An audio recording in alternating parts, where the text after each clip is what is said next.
What's up, everyone? Welcome to the first ever episode of the DUBS podcast, the best place to talk sports. We got Shelly, Jesus, and Steven, and I'm Brandon. Let's jump right into it. Let's talk about the first thing that's on everyone's mind right now: the NFL draft. How did that go for? How did you think your teams did in the NFL draft this year? I'll start for me with the Chargers, and I feel like they address big needs, especially with the departure of Phillip Rivers and then him signing with the Colts. Getting Justin Herbert, who I feel like really fits their scheme, how they run their offense, and he's going to develop into being a great quarterback. Then going with linebacker the second round. Kenneth Murray, who besides CeeDee Lamb and Jalen Hurts, Kenneth Murray's easily the next best player on Oklahoma, easily the best defensive player on their team. And then going with running back the third round, Joshua Kelly out of UCLA. I think that also just fits their scheme, gives, with Melvin Gordon leaving and then going to the Broncos, they have Austin Eckler, but I think this is just like backup running back for Eckler, so he's not getting tired. So I feel like they addressed, especially in those first three picks, they addressed all the most concerning needs of their team. All right, Steven, I have a question for you, though. If Tua was still available, would you have taken Tua or Justin Herbert? Okay, so the Dolphins needed to get Tua because, Josh Rosen wasn't getting it done there. Yeah, no. And I believe that Tua was the most talented quarterback in the draft. Burrow had one good year, one of the best college football careers we'll ever see. But Tua was consistent for 3 years and proved that he is an NFL-ready quarterback. I just think injuries would hold him back, so I would take Herbert over Tua any day. Okay. All right, Shelly, what about the Broncos? The Broncos, I think they did well. Not crazy good like some other teams. They did well. They addressed. I think they needed a wide receiver, in my opinion. They got two great ones in Judge Judy, and I forgot the other guy. But they have I think they have a pretty good offensive line. They have a pretty good young core of people. Drew Lock played insane last year. I thought he was great. Yeah, I can't really say much of the subject, but I think also Melvin Gordon on that team helps out Drew Lock because that team is a team for the future. Melvin Gordon's still pretty young. Drew Lock, sophomore season now, and with the acquisition of Jerry Jeudy. They got Steven, I could see the Broncos as a potential wild card team coming in the next year. Especially in the division they're in, it's pretty weak. Yeah. Okay. We'll go back to that later because I have a question for you guys for the AFC West because it's very even. But regarding the Rams, I think they did a great job addressing running back. That was the main concern. Todd Gurley. We all know. Are you talking about the NFC West or AFC West? Because the Rams in the NFC. No, AFC West. Okay, AFC. Okay. We'll go back to the AFC West later. Okay. No, regarding the Rams, Cam Akers, he's a good replacement for Gurley. I mean, honestly, in the league, it's not too hard to find a good running back replacement. I mean, I wanted Jonathan Taylor, but obviously he's talented, so he got drafted earlier by the Colts. Yeah, the Colts are another great team. A team who did a great job in the draft. And then to replace Brandon Cooks, the Rams drafted Van Jefferson out of Florida. I think this is a good pick because I feel like the Rams do a great job in addressing wide receiver and offense. I think Sean McVay is very smart and advanced with the offense, and it doesn't take him to find really talented offensive players and make them talented. He is able to draw up efficient plays and get the most out of his players. Look at Cooper Kupp. He was drafted in the 4th round. And then in the later rounds, they did address their defense, such as drafting Jordan Fuller out of Ohio State. He's a good pick. He's been starting nonstop. They drafted him to address the departure of Eric Weddle, which I think is great. I mean, Yes, he's a rookie, but who knows? Something can pan out. But yeah, overall the Rams, I feel like they're trending in the right direction. I feel like they still need a couple playmakers, that provide that juice that they lost with Brandon Cooks. They lost with, Gurley was still that thump you needed in an NFL team, but I think they're trending in the right direction. And who knows, the NFC West is going to be a bloodbath. I already know. Yeah. And it's going to be a great season to watch next season. That division's like a super division. Like there's no weakness in that division. Yeah, because the Cardinals would give the Niners Cardinals got DeAndre Hopkins. 49ers, they lost some players, but they're still decent. Yeah, I would see, honestly, the Seahawks finishing in first because you just trust Russell Wilson the most. Like he's gained that respect, in my opinion. I feel like people wouldn't agree. The Niners have a really loaded team, but at the same time, we saw that they couldn't execute at the end. And I really see the Seahawks finishing in first, and second is up for grabs, in my opinion. But the Niners obviously hold that advantage. But who knows? The Cardinals are trending in the right direction. The Rams are on the bounce back. I know they're going to give it their all with not making the playoffs last year in a pretty heartbroken fashion. Okay, so Brandon, the question I have for you is, it was the first year of like the NFL virtual draft. So like, what was your recap of it? How did you think it worked well? Like, what could be improved, and like what worked well about it? Yeah, so for me, I'm not a huge football fan, but I do enjoy tuning in here and there.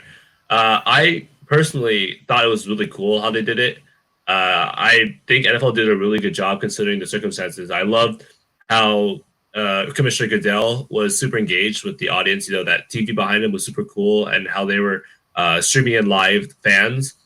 And then like having the look into people's living rooms, I think that was really cool how they were able to coordinate that, because I feel like that's an aspect. Like generally in the draft, it's live and then the players are there.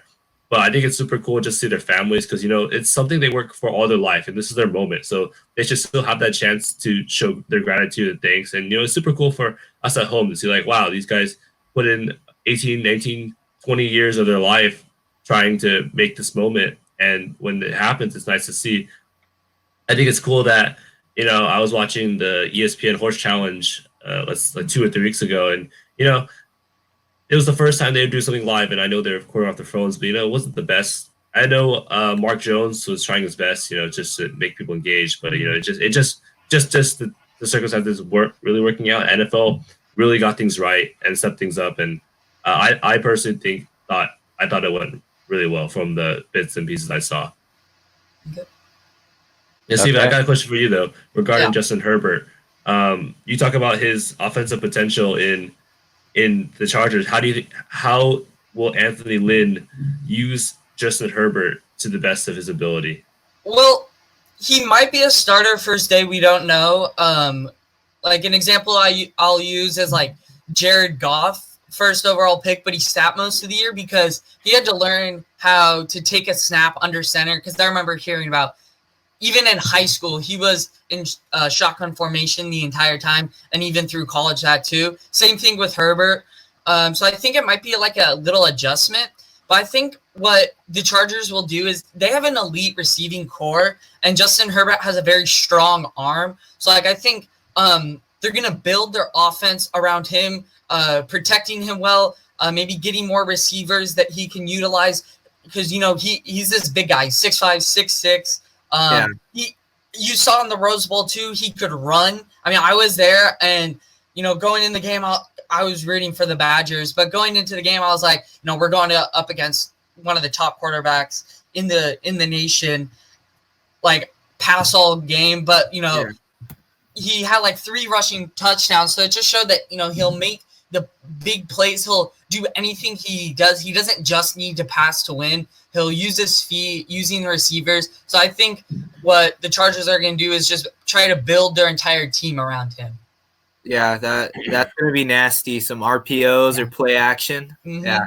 Because, NFL, the offense in the NFL is shifting more towards to college, you see more shotgun formations, you see more hurry up offenses, like you said, RPOs, because With the I think Chiefs. people see like maybe, it's more explosive, faster paced offense, the Chiefs, with that ridiculous offense that they have, best quarterback in the league, the fastest Wide possibly two receiver. fastest wide receivers, and you have Sammy Watkins. Like, that team's ridiculous. I think teams are starting to Trying to adjust replicate to that team. Yeah. What was I going to say? Talking about quarterbacks in the draft, what do you think about how Aaron Rodgers feels because of the Packers drafting up to get Jordan Love? What do you think is on his mind? Personally, I think something around the lines like, hey, like he just realized, hey, the Packers run this, man. Like that's what the Packers are trying to run. Business. That's what they're trying to show the message, because everyone knows Rodgers is always on social media. You know how he complains and stuff. Like he always has time to complain and see, I'm not getting the need, like we're not addressing the needs, wide receiver, tight end. But then at the same time, I feel for him.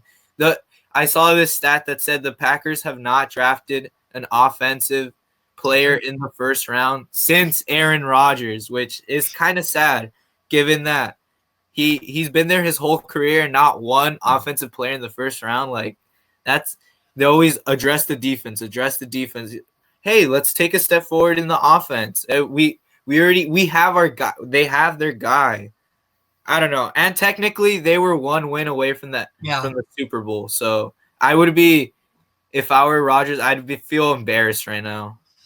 I see it more like an investment, because I do agree with what you said about, like, this shows that the Packers run it. Like, it's more business-like, it's not like personal feelings or whatever. But I see it like an investment, because you got a rookie quarterback coming in who's not going to start, but Aaron Rodgers is old. And what Jordan Love is coming into is that he's going to have one of the greatest, like, quarterback teachers of all time. Like, I saw Jameis Winston in an interview online on like ESPN or something, and he signed a 1 year, like $1 million contract. Like, $1 million is a lot of money, but that's like small for a quarterback. And what he said he's going to do is, he's going to compete for the starting job, but he's learning from Drew Brees, who he said it's the Harvard of quarterback teaching. Like, what Jordan Love is getting is great tools for him to succeed in the future. The Packers want him for the future. They don't need him right now. And Jordan Love, I feel like, is okay with that. Now, using a first-round pick for that might not be the smartest idea, and they traded up for that. But I just feel like it's a safety valve for the Packers. Yeah, I agree with Steven. It's a move for the future. I think people are kind of overhyping. I definitely don't think that Jordan Love's going to take the starting job in the first 2 or 3 years. But it goes to show you how, these quarterbacks that I think I can argue all four of us have got up growing up with: Aaron Rodgers, Phillip Rivers, Tom Brady. These guys don't stay in their teams forever. We saw Tom Brady in the offseason go to the Bucs. We saw Phillip Rivers leave the Chargers, go to the Colts, and I thought those guys were going to retire with their franchises, and clearly that hasn't happened. So I think sports fans got to accept that it might be the changing of the guard, and we're gonna see these new faces with the chance to shine in the NFL. Yeah, Peyton Manning too. Shout out Broncos. Yeah. That's my man. I miss him. I like the Nationwide commercials though. Those are nice. All right. In other news, what about the Bengals' release of Andy Dalton to make room for Joe Burrows? Joe Burrows? Who's he? It's Burrows. It's just Burrows. I don't think it's mostly it might be. I don't think it's mostly just to make room for Burrow. I think it's also like cap space, because they're releasing $17 million. So maybe in the season they could make like a trade later. So yeah, but you got to feel for the man though. I feel Andy Dalton definitely has the capabilities to keep playing in the NFL. He's not that old, is he? Like, I would say he's like 30, 32, something like that. Yeah, like, so he's still got a couple of years left, and he's a good quarterback. I think he'll find a home somewhere and will thrive. Maybe in New England. I I really don't know what's on Belichick's mind right now. Are they Yeah. gonna stick it with Stidham, see if he's the real deal? Are they gonna get Andy Dalton, Cam Newton? I really don't see Cam Newton fitting in Belichick's. You never know. No, because it's too much of a system, and Cam does his own thing at times. But Cam, talent-wise, I think is in the top 10, might even top 5 in the league. But I just feel like not many teams need a quarterback right now, and it's very tough for them because Dalton and Newton are both legit quarterbacks. Yeah, well, I feel like the Patriots, they're just gonna stick with Stidham and play by ear, play out the season, because the AFC scenario, is they not do bad tough. and get Trevor Lawrence. Yeah, exactly. What was I gonna say? But they still have huge possibilities of making the playoffs as a wild card, in my opinion, because the division is not tough. They're the team that's always been there, done that. They're gonna be well coached. They're gonna be well prepared. The preparation, they're gonna have it all. It's just about execution, and it's all honestly mostly just against the Bills now. I mean, the Dolphins are on the come up, but we'll see. I don't think they can transition from being 3-13 or whatever to in one season. It'll take some time. Over the years, yeah, but it's still gonna take a while. The Patriots are still there. Sports in Miami got to be patient right now with the Marlins and the Dolphins. But speaking of the Marlins, let's transition to baseball. We got the lawsuit right now for ticket money for tickets that many fans want their tickets or their refunds back. I know Shelly has more information on this, but let's hear it. So yeah, MLB is basically pleading that the games were postponed, meaning that you couldn't technically get a refund for them because the games have to be canceled for you to get the money for the tickets. Which honestly, I don't like. I don't like that they're sticking up for their terms and conditions or whatever. Because this is a different time. This is we're in the pandemic times right now. So they should be lenient with it, and they already MLB already lost a lawsuit, so it's gonna be a little bit different. Oh my god, my screen. I feel like it was a lazy excuse for them using specific language that that's your excuse. But like Shelly said, it's already done with. But I did see a tweet yesterday that MLB came together and they've decided to pay umpires during the quarantine, and I think that's a great idea. Maybe besides from basketball, I think being an umpire in baseball is one of the hardest officiating jobs. I think basketball is the hardest, but baseball's right up there because they control the game and they have the game in their hands. You look at basketball, you could review fouls, but in baseball you can't review.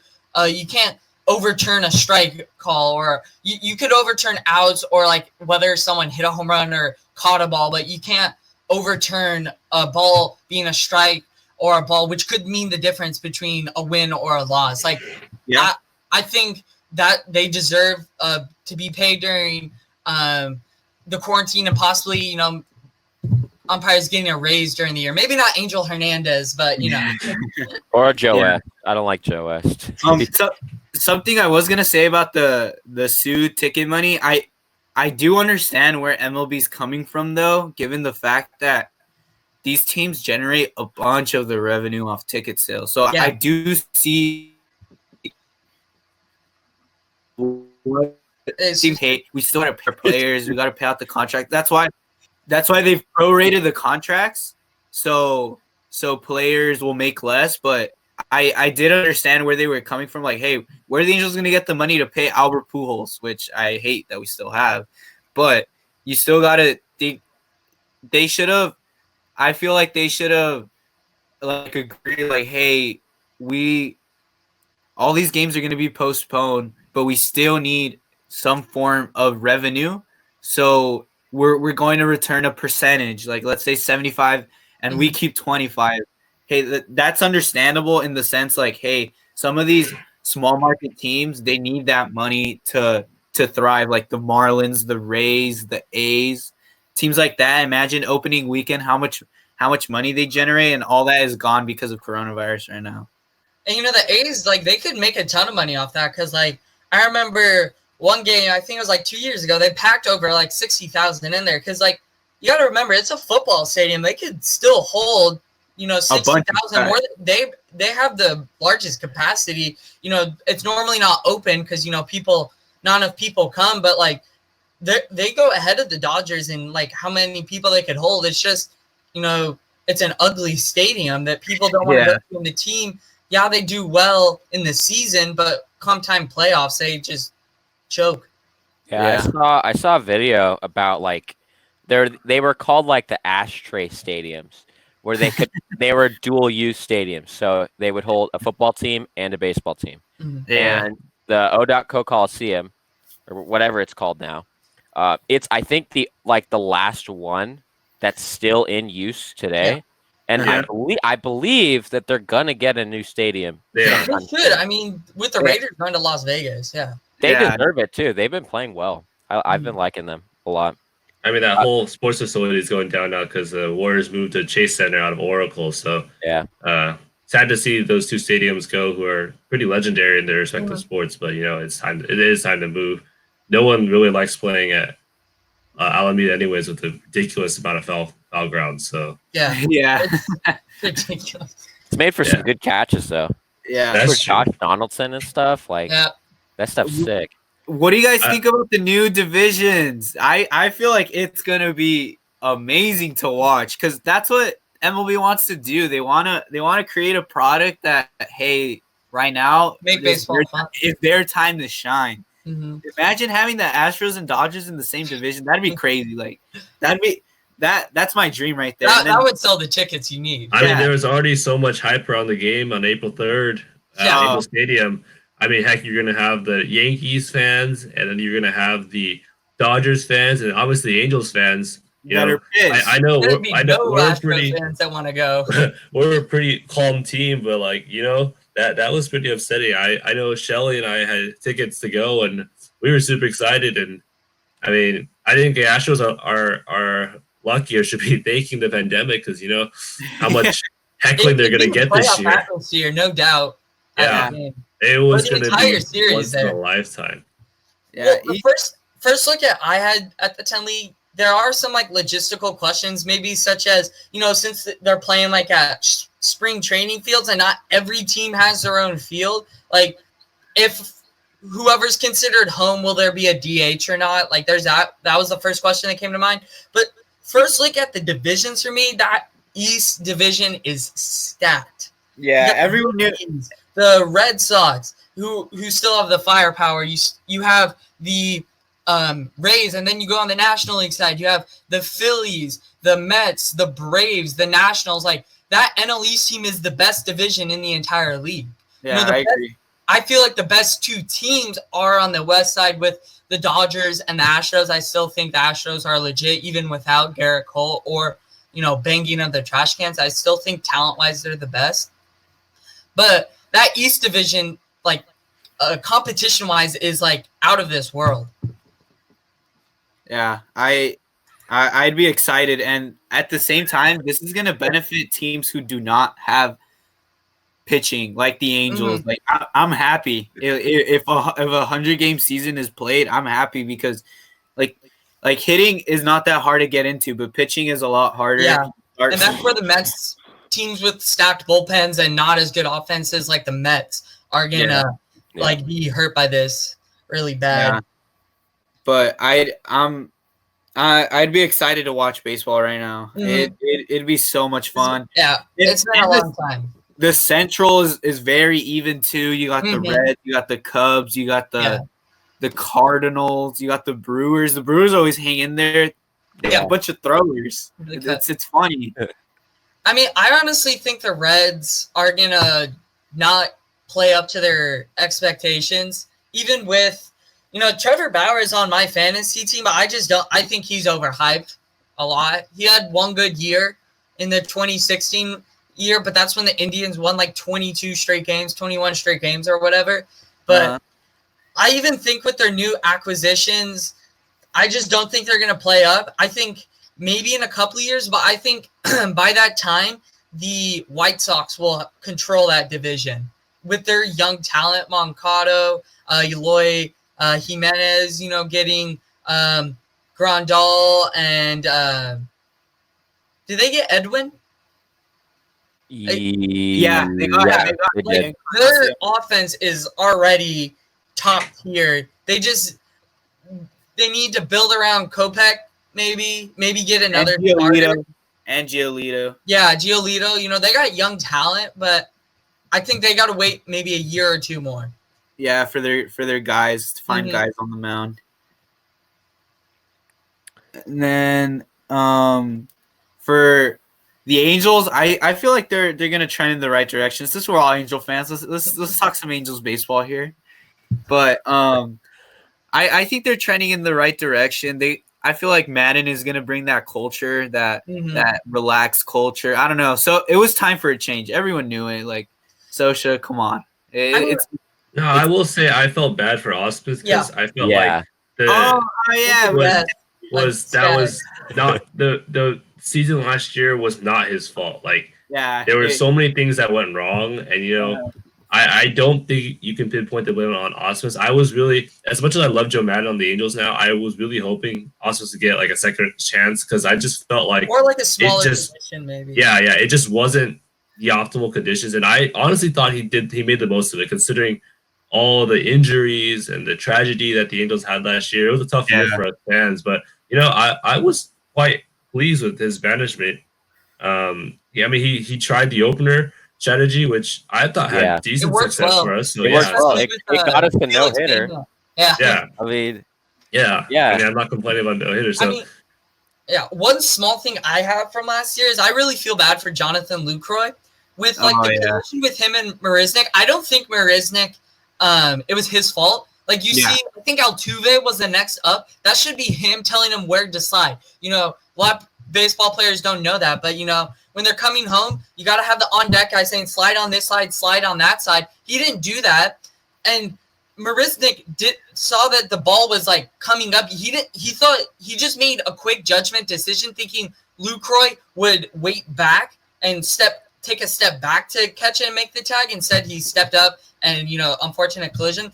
He got the collision, and then his next game back, I remember there was a play at the plate, should have been out, but Lucroy had like this really small hesitation, didn't make the tag, runner was called safe, and the next day he got cut. And from my eyes, he wasn't the same. He's Ausmus took a weird picking him up. Angels are known for like defensive catchers with Jeff Mathis, the Molinas, Bobby Wilson. Chris Iannetta was like our backup for the bat, but Lucroy was a hitter. But this took his defense away. He wasn't the same after the collision. I just feel really bad for that. But it's not Marisnik's fault. Yeah. He should have gotten suspended.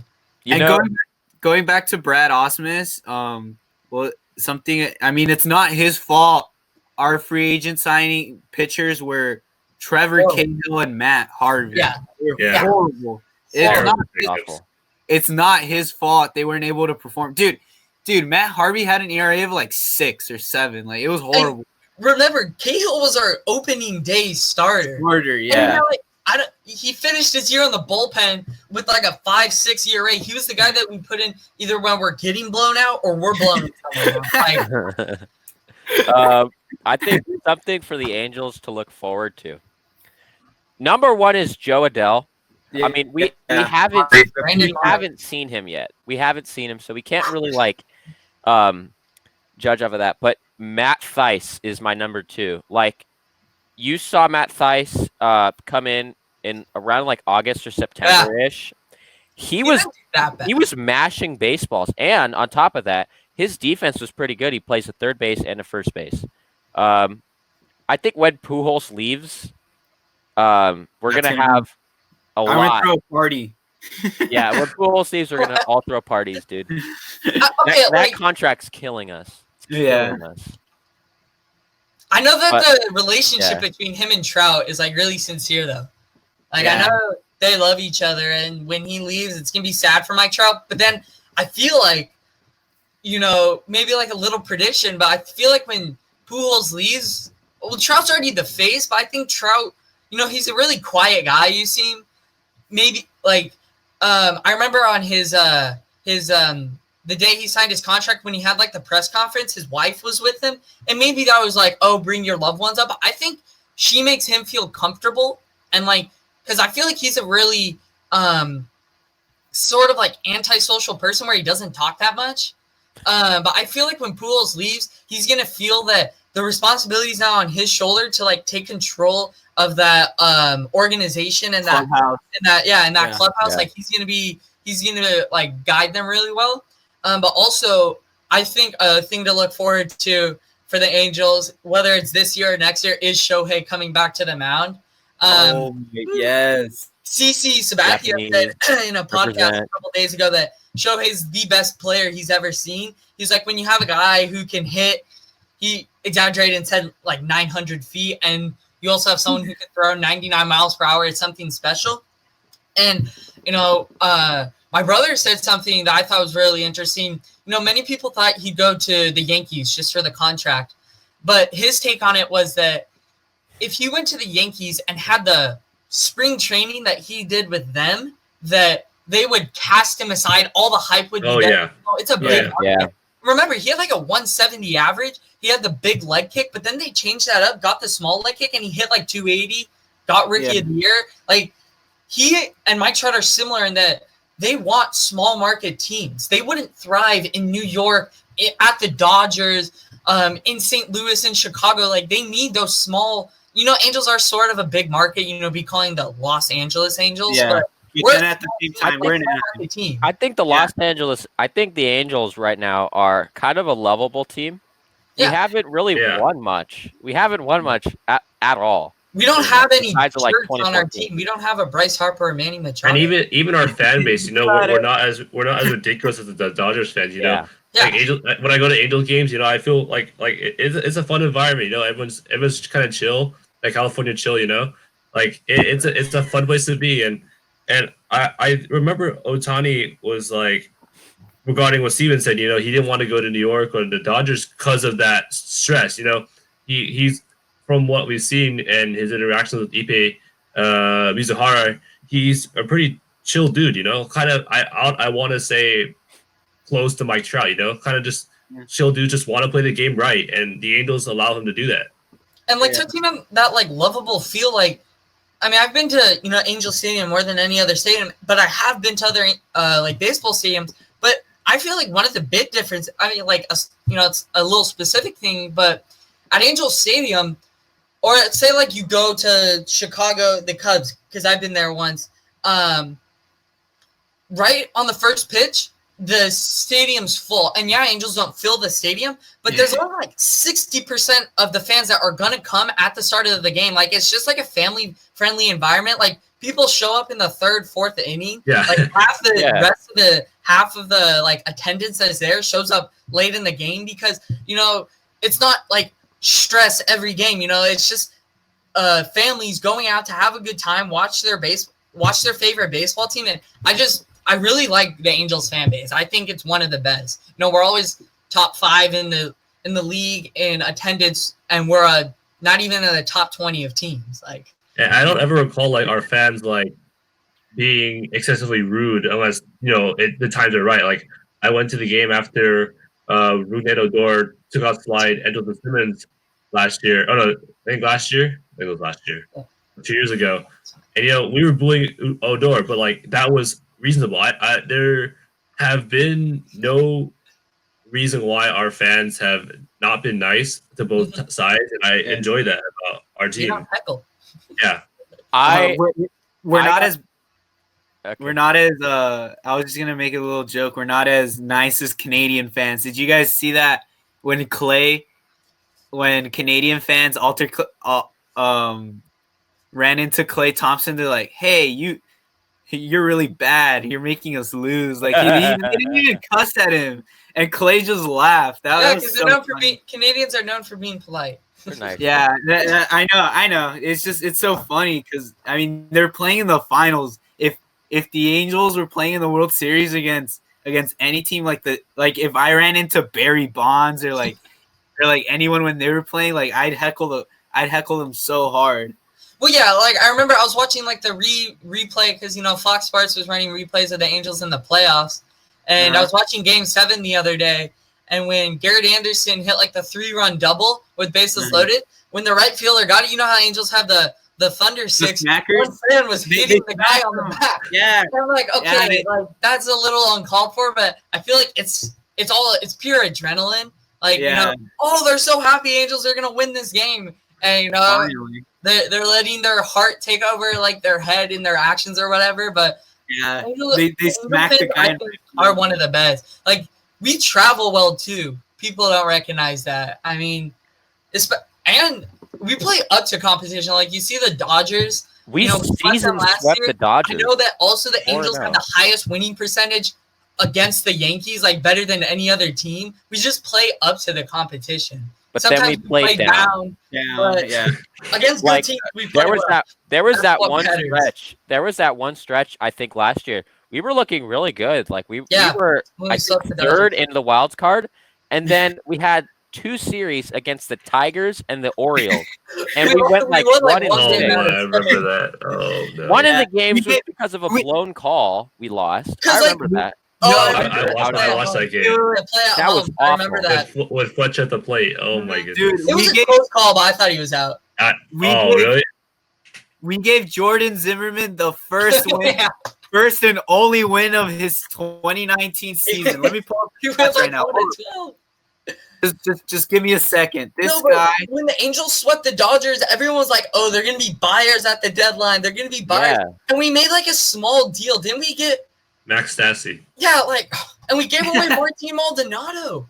I think we might have gone a draft pick, but Stassi hit like 180 for us. Like, okay, guys, he is like one of the best defensive catchers. Jordan Zimmerman on the Tigers last year went 1-13 with an ERA of 6.91. He dominated. I think I might have been at that game. He went like 6 or 7 shutout or something like that. Oh my god! Like how is that possible? Are coming off sweeping the best team in the league, and we lose to the 2 worst. Yeah, that it's just consistency, and you need to find some pitching. Pitching, like pitching equals. Say it's not even beating around a dead horse because it's so true. Like what? If you think about it, the Dodgers, they've won the division for the last 7 years. And why? Because their pitching is always consistent. If you think about the Dodgers, you always think about their pitching. Their starting pitching, their relief pitching, their bullpen pitching. Because a team, in the MLB, a team is built around pitching now. Offense is easier to find than pitching. I'm going to go, to end off this MLB conversation, I'm going to go to the NL West now. That you brought up before, the Dodgers, Dodger dynasty, whatever you want to call it. They are winning first place every season. But I'm going to bring it back to the forgotten SoCal team, the Padres. Now, the Padres, I think that the Padres are a playoff team. No, the Padres are like the Angels. They get good players and don't do anything with them. Yeah, no, I definitely agree with that statement. Look, Eric Hosmer, Manny Machado, didn't do well. Steven Paddock, they haven't done their dues for their team. Angels, compared to the Angels, we have experience with this. He sucked. Angels got Pujols. He had 1 good year. It was his first year. CJ Wilson, 2 good years. CJ Wilson, Zach Greinke, and Mark Teixeira were only with us half a season, and they were good. They were good, but the Padres don't have enough. Their pitching's too young to pitch long enough and well enough to compete with the Dodgers. The Dodgers have that division for at least, even if they lose Mookie Betts after this year, they still have that division, I would say, for 3 more years. Yeah. Do you think that they need a new manager? The Padres? The manager. They just need better players. I mean, I think they're being managed well.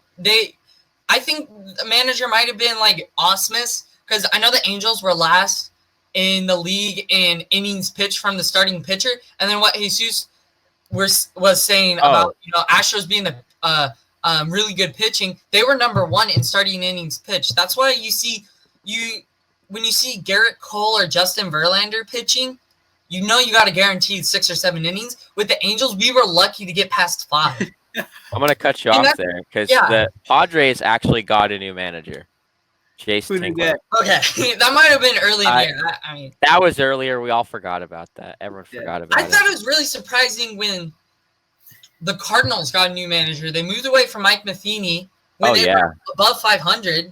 But, I mean, they did well. I just don't like the Cardinals. They seem like a boring team. Goldschmidt didn't do well. Yeah. They got a legit bullpen, but they're just boring. There's nothing, like, exciting about them. I don't know. I only like one player on that team. What was I going to say? But Tommy Edman. In contrast to your take on the Padres making the playoffs, they're the closest team in the NL West to make the playoffs are the Diamondbacks. Yep. And I like the way their franchise is moving. In my opinion, they're pitching. Have you guys seen video on Zach Gallen? He's going to be really good. Yeah, he was on my fantasy team last year. That guy was legit. They he was traded on the Marlins, right? Yeah, and then they got Mad Bum. They got and then their lineup is low key. Really, they got Ketel Marte. They got Eduardo Escobar, probably the most underrated player in all of baseball. Yeah. Eduardo Escobar. Ketel Marte, he's pretty underrated too. Yeah, they got Ahmed. Have you seen the video about Tim LoCastro or something? He's the guy that always gets to What is it? He just baseball. Dude, he's so fast. He's so fast. Like faster than D. Gordon. I'm calling it. Hot take. Yeah, he's faster than D. Gordon. Well, a lot of people say that Cody Bellinger is the fastest in the league. That's stupid. No, it's about Shohei Ohtani's the fastest in the league. Like he's fast. Yeah, Austin said I'm pretty sure that Ohtani's faster than Trout, but like I saw a post on Instagram and it was saying like, oh, if you want power, go to Joey Gallo or whatever, and it was saying all these attributes and saying like, if you want all, go to find Mike Trout or something like that. But for the speed one, they picked Bellinger. I think Bellinger, he's like Trout. He doesn't attempt many steals. Like, yeah, Billy Hamilton's fast, but he also attempts 70. A couple of years ago, he was like 50 for 70. Like, that's ridiculous. Yeah. Like, right, you're getting 50 stolen bases, but you're also getting out 20 times. Do you think part of it is like the team doesn't want to risk injury? Because like I feel like well, I remember Pujols, when Pujols would hit right after Mike Trout, he said he doesn't like Trout stealing because he doesn't like taking a pitch, which is stupid because he always takes the first pitch of every at-bat. He doesn't like his logic doesn't work. Yeah, I don't know, man. All right, I feel like we got to switch to basketball. It's time to talk a little basketball. We got the Lakers here. You guys are all Clipper fans, but I'm not a fan of any basketball. I mean, I like the Pacers. They're cool. What do you want to talk about basketball, Jesus? What was your guys's? I feel like personally, I thought the Lakers were going to make it all the way to the finals. The way they were playing, they had a purpose. They were playing with the purpose. With LeBron's first year in LA, it was terrible. They did not have a purpose. They were trying to figure out who works, who doesn't, and he got hurt. They were fourth in the West before his injury. But after that, I feel like, I don't know, this year I feel they had everything clicking. Dwight was working. Avery Bradley was low-key going off. Like, everyone was clicking on this team. That made me a little upset when Avery Bradley went to the Lakers. I was like, man, Clipper's also a good player. You know, it showed. He's such a respectable guy. Like, he's such a, like, hard-nosed, I'm going to do all the dirty work kind of guy. And he doesn't get that respect on the Lakers. Like, and I don't know. I just thought I saw him projecting in the right way. The only weakness I saw was the point guard, because obviously LeBron had to run the point a lot, but that was obviously solvable in the playoffs. Like, LeBron's gonna take like most of possessions. He's gonna play 44 minutes. He's going to play a lot of the minutes. And I don't know, AD and LeBron are just, in my opinion, they're such a good tandem. AD's the best big in the game, no discussion. He's taken over that. And he's only played in the playoffs twice. And then one time he got swept. The other time he made it to the second round. He swept the Blazers. Like he's gonna go. He was gonna pop off. I feel like hopefully the season gets salvaged and them in the. It was gonna be them and the Clippers in the Western Conference Finals, and that was gonna be an insane matchup to watch. That was gonna be the finals, right? Like that's what I was gonna say. Like I don't think that's a finals matchup because I think the Bucks are also legit too. But like one guaranteed thing you would have if you get an NBA playoffs is a Laker Clipper Western Conference Final unless something like out of the ordinary happens. I just think if the Clippers, because remember last year the Clippers were like a no-name team who barely slipped in the playoffs and took the Warriors to like 6 or 7 games. Like that team is scrappy, and I think if the Clippers got the Lakers to more than like if they got the series to like game 6 or game 7, I think the Clippers would take it just because not only their depth, but just because they're, like I said, they're scrappy. Like they find ways to win. Like that team, like they're just complete. Like I mean, it's hard to say that they're underrated, but I think they're just overshadowed by the Lakers because the Lakers have LeBron, like the greatest player of our generation. I mean, like you said, the best game the best big in the game. But yeah, I just feel like the Clippers, if the game went like 5, if it was like 3-2 or whatever, or 4, or I mean, I think the Lakers would win it in a shorter series, but if it went longer, I think the Clippers' depth and how fresh they are would prevail. Yeah, going back to Steven's point, the Clippers have I would say no names last year. Except Lou Williams, maybe Gallinari, I guess Tobias Harris. But these are guys who are household names. They snuck in as the 8th seed. They had no one in the top 10 scoring.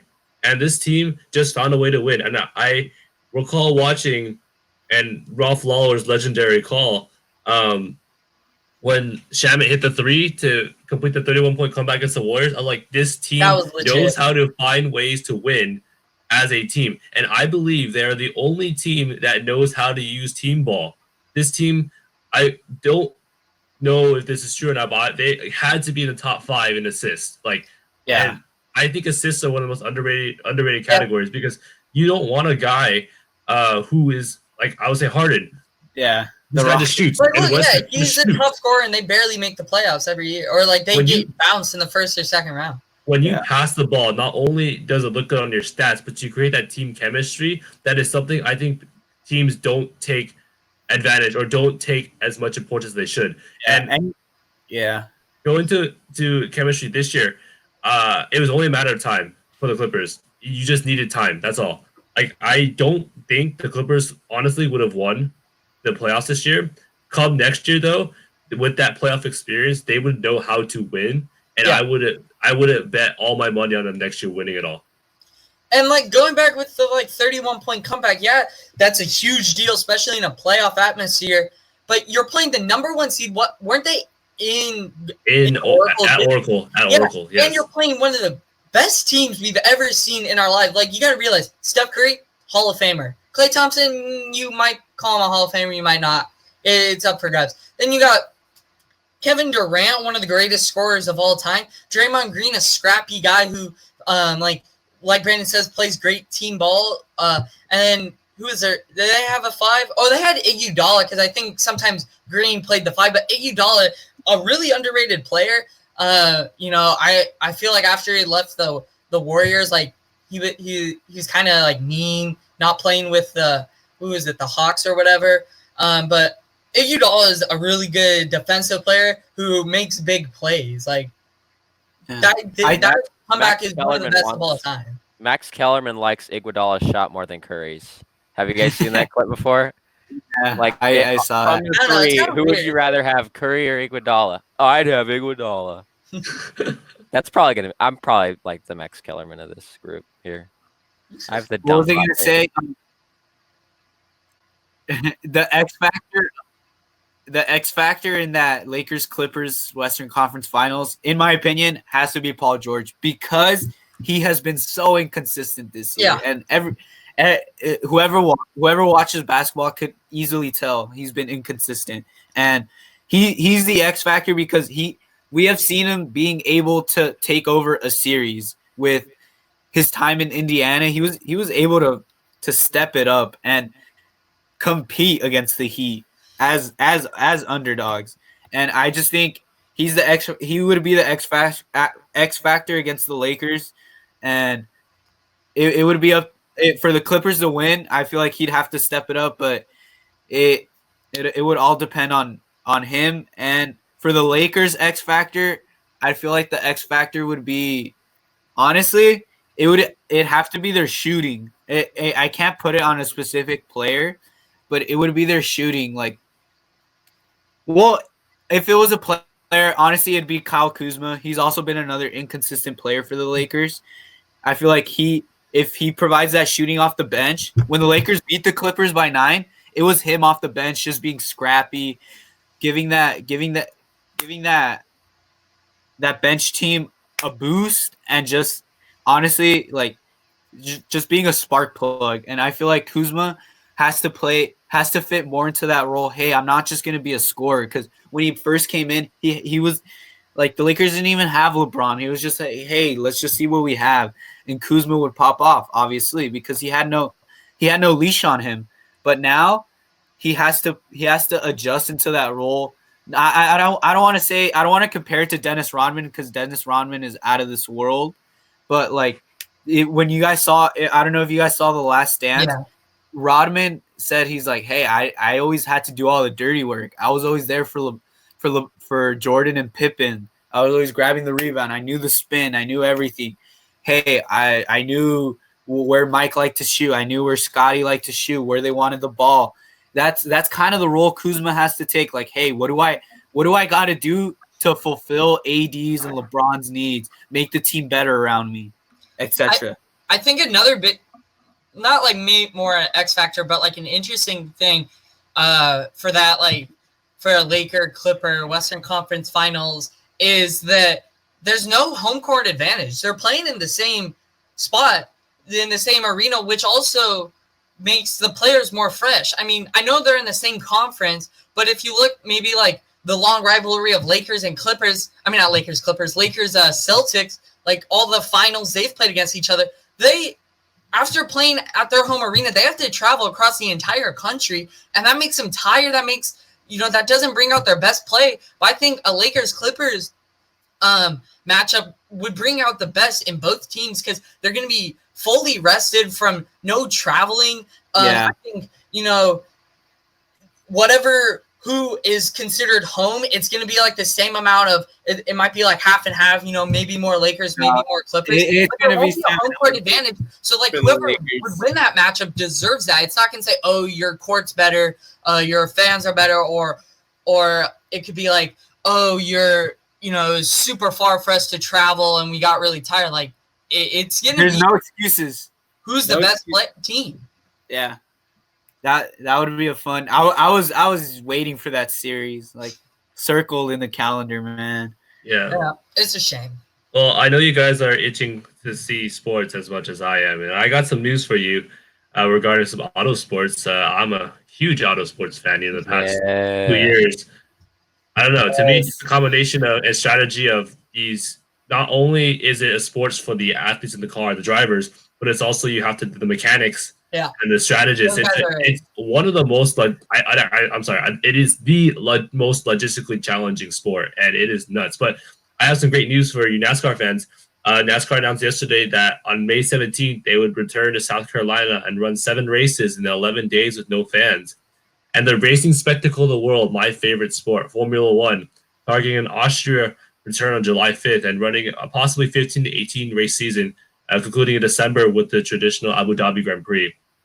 CEO Chase Carey did say that the only races would be held without fans. The famous Silverstone track in Britain said they wouldn't do that. And the Hungaroring, which would run possibly as the second race after Austria, confirms their Grand Prix will be held without fans. But, I mean, it's something for the world to see. And I think that auto sports encompasses the world more than we actually think. There are humongous fan bases for F1. Oh yeah. So I'm super excited to see a return. And this year, I think, would have been one of the best years because there's going to be the 2021 regulation changes, which everyone is talking about, but they had to push it back because of the pandemic. So we're getting another year with the cars from 2019, and the midfield this year was so good with McLaren and Renault, and Toro Rosso at the end, who now is AlphaTauri, was looking good. And I was looking for a fun shootout between AlphaTauri, McLaren, and Renault. And you can't sleep on Williams. I mean, the past 2 or 3 years, they've gone from being the let's say they were honestly like the Lakers of the F1 community, but they had some technical problems and they fell. They were the worst team in the past couple of years, but they look good. They look good in season testing. So it was going to be a good year. Yeah, my grandpa watched the like NASCAR part of it. Like you were saying, like 7 races in 11 days. Yeah. Like I know you don't like. I mean, from what I know, you don't like drive competitively or anything like that. No, I definitely don't. But like, because I know for baseball professionally, they could play 11 games in 11 days. Like, will that be like difficult for like the drivers? Like, I know they might not be like affected as much because they're not like, I don't know, like running or anything or like putting so much like work on their bodies. But from my point of view, like one problem of that is like the cars. Like I don't follow NASCAR that much, and I know that that I don't know how often they do it, but from my point of view, like that first race, if your car gets wrecked that first game, you might be done. You might not race any of those other 6 races. So, like, how does that put a ton of stress on does that put a ton of like stress on the mechanics and like the cars for like fueling and like keeping it maintained? Yeah, definitely. I regarding your concern about the cars, it's part of the sport. Honestly, I'm not saying like getting injured is compared like in comparison to the car getting wrecked, but if you get injured, obviously you're trying to get back as fast as you can, and your trainers and your doctors are working hard. The same thing for the car. Your car gets wrecked, that's the job of the mechanics. A good example with F1 is that they run their qualifying on Saturday and then the race on Sunday. You wreck your car in qualifying, these mechanics have to get your car together in one day. And I remember last year, Kevin Magnussen wrecked his car in qualifying in Canada, and I mean the mechanics worked so hard overnight to get his car ready, and in the race it just wasn't the same. His car was not responding, and he said it was the worst thing he's driven ever. So definitely crashing is a concern for NASCAR, but it's part of the sport. And regarding the drivers, I honestly think it's going to be brutal. Again, I don't drive competitively, but from what I know, these guys are pulling so many G's going around the corners at 210 miles an hour. It takes a stress on your body. Like these guys have to train their bodies to withstand these G's. And I'm honestly not sure how they're going to do. I mean, obviously they're going to have to do a lot of preparing, but it would be interesting to see how driver fatigue kicks in. I know there's some stretches in F1 where they race back-to-back weekends, and that is tough on not only the drivers but the teams.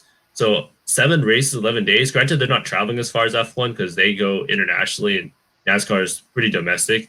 But I'm interested to see by the 6th or 7th race how driver fatigue would kick in.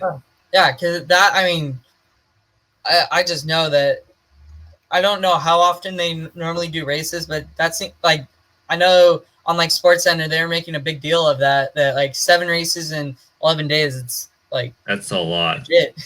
I mean, quite honestly, like I enjoy NASCAR, but to me, IndyCar and F1 are much more exciting to watch than NASCAR. But if it's on, it's something to watch, and I'm sure we're all desperate for sports.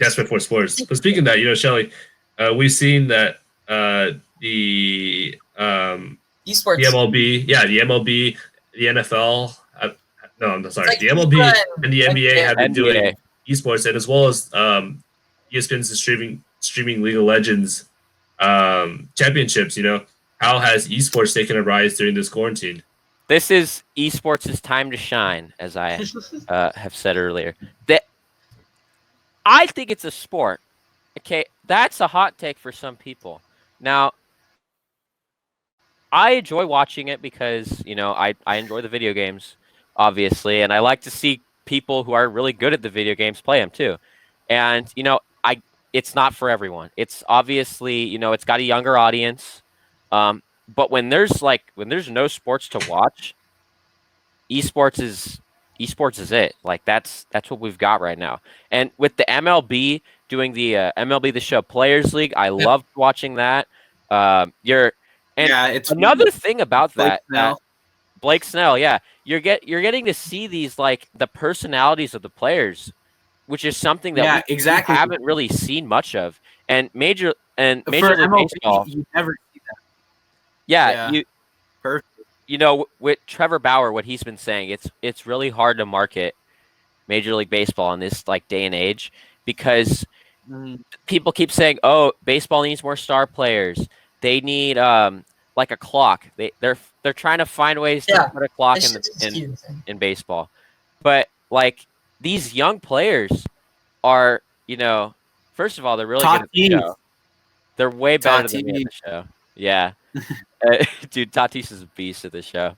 But like we're getting to see the personality of these players, which is gonna make the return to baseball hopefully in July that much better. It's gonna make it better, yeah. Yeah, I would like to add on to like the personality things. I think that's really great. One like kind of sucky thing about baseball is take like basketball for example. You take a non-basketball fan, they'll be able to notice a basketball player not just because of maybe like astonishingly big people. Like you see, they'll be able to, LeBron James is probably the face-ish of the NBA, or like he's the most like he's the face of sports player. So like non-NBA fans would be able to notice LeBron. You take Mike Trout, who is like might be the most popular in MLB. Not many people would see him, not just because. And I know LeBron's like 6'8", and Mike Trout's like 6'2", but people just don't, because like there's not many like close-ups during the MLB, and MLB people don't watch it as much, and I think that's kind of sucky. But with the MLB, the show, the Players League, you see like personalities of people. I was watching the Lucas Giolito and Hunter Pence, and I mean they were the like moderator guy was trying to get them to talk about the game, but not like the video game, not like their actual game. But Giolito and Pence were just like having a good time. They were super relaxed and chill, and like I enjoyed watching it because, like Shelly said, you learn about their personalities. Hunter Pence, if you know baseball, he's a weird guy. At Giants games, you see people with signs like, "Oh, Hunter Pence doesn't put butter on his toast" or something like that. He's just, he wears his pants above his knees. He's just a weird guy.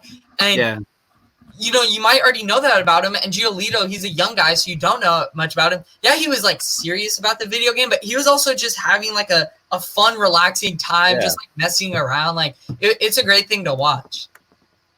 Yeah, I feel like the NBA does a great job with marketing their players and allowing them to speak their mind. Yes. Not only that, but like they build these personalities for the NBA. The NBA right now is ran by players. The players are the ones who are in control. Look at KD. KD's always allowed to say whatever he wants. He says controversial stuff. Kyrie, LeBron. It's just all these players always speak their minds and like get involved. And that's what kids wanted. They're like, hey, like, oh my God, you see what LeBron said? We can all see it in high school. Whenever LeBron or like anyone would talk about anything, we'd always talk about it, But in MLB, it's a lot different because the MLB is more focused on like, hey, like, it's America's national pastime. I also feel like it has to like advance and at the same time allow players to speak their minds. And this is a players league. I'm all for, even though I'm a pitch. Like I used to pitch, I'm all for celebrations, like Tim Anderson flipping the bat. It's hype, bro. I think for pitchers can celebrate too. Like pitchers, when you strike out, you can flex on them, do whatever. Like strike out to end the inning, like Cole, like just yell, be like, "Let's go!" Yeah, like come Keenan on, let's Middleton. celebrate. Yeah. Keenan Yeah, Middleton was like the king of that. Celebrations rate our celebrations. Little kids see that and they're like, "Yeah, I want to do that." Like stuff like that. Like remember, everyone used to always mimic the Harper. Like I always saw Shelly do it. Like everyone, like the Harper. Everyone does that. I And- think the like one thing for basketball that needs to change, because in football the audience, the fans aren't super close to the players, and like fans might complain about that, but I think that's a good thing.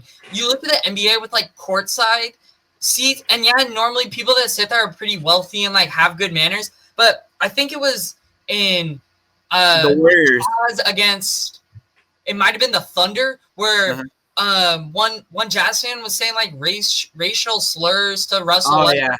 yeah, to Westbrook. I just think fans need to be farther away from players, because yeah, it might not happen in a regular season game, but that was a playoff game where adrenaline's pumping, and like I always said earlier with the Angel game, hitting the Thunder stick.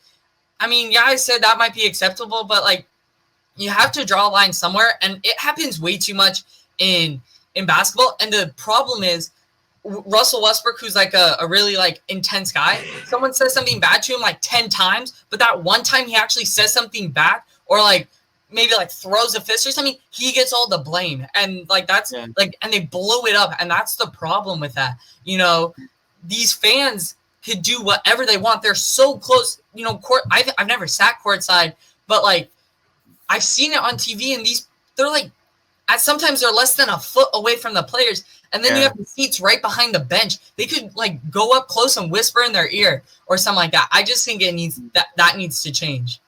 All right, because we got to wrap up the show. We each are gonna give one hot take because it's already at an hour 16. All right, each person give one hot take like really quick. I'll go. Shelly, you go, or Jesus, you go. Yeah. Okay. So the Rays are making the World Series. It's a shortened season. They have a bunch of talent, stupid, crazy talent. They can. Trust me, this team is built for how the season is going to be played. They have a lot of throwers, and I feel like this team can get hot at the right time. They took the Astros a 5 in the DS. Like they were a lot of people forget that. If it wasn't for if Glasnow wasn't tipping pitches, and maybe I'm not accusing them, but maybe there were something funky with the trash cans was going on. Yeah, they were down 2-0-2 in that series. Yeah, the Rays came back. They had. Yeah, they're fighters. Okay, yeah, that's my prediction. Rays make the World Series. They get hot. Okay. Shelly. My hot take. I don't know. I'm going to go with the one that I said before. The Padres are making the playoffs. I think that they're going to find a way. Their new manager, Jay Stingler, is going to find a way to put it together. They're going to make it like some wild card spot. They're not going to go far. I don't think they're going to go far. But they're going to make some small spot. They're getting into the playoffs. That's mine. All right, okay. Steven? Okay, so, Brandon, are you going to do a baseball one? Because I have, like... No. Yeah, so I'll do another baseball one because I had a football one, too. I'll save that maybe for a later episode. I think come 2-3 years from now, not only will the Braves be the best team in the National League and possibly the MLB, I think Ronald Acuna will... be the best player in the NL and will win at least 3 or 4 MVPs in his career. That is a young bold talent, statement. legit career. Wow, very bold.